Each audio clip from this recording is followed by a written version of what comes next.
One of the things that we miss a lot of times as contractors is just the handshake, the text message. We really just want to close a deal. We want to close it quickly, and we don't think about getting a framework for disputes.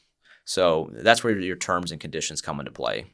And that's this section that doesn't have to be overly complex. During COVID, remember, all the material prices just skyrocketed. Framing lumber went from $3 a 2x4 to $8, $9 a 2x4, and so you're talking double, triple costs. 200-300% increases on framing materials.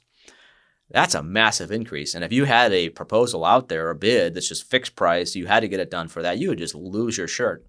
As opposed to a contract that says, well, if material prices increase by more than 5%, that cost is passed along to you. You can put a clause in your contract. Somebody needs to pay for it. This is unfortunate, but you're not a charity. Right. If somebody wants it in their house, they can either wait, they can abort, they can do something else, but it's a cost. Yeah.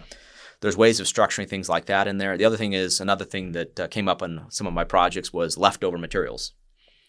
Hey, that's my stuff. I paid for it. Like, no, we actually quoted a certain amount for your project, and we bought more than that because we didn't want to be short. But those extra materials, well, maybe you are saying the customer has them. Extra paint, for instance. But framing lumber, tile, flooring, what specifically, how much you are allowing there, who owns that stuff? Is that you or is that them? Yeah. Things like that are just very helpful to define. Yeah. I think too, again, a customer has never done this before most of the time. And so they don't know what's normal. Yeah. And if they have, that guy might not do it the same way you did it. Right. Yeah. And I think often we are quick to, a lot of guys we talk to, it's a handshake and we'll work it out when we get there. Well, then you're whole bunch of extra communication and disputes that come up down the line that could be pre-solved by doing this up front, and just putting it on paper. And something happens later in the game too, where I think all of us have this sort of innate saying we're vying for leverage down the road or vying for positioning, I guess is really what it is. Like, I'm looking out for myself.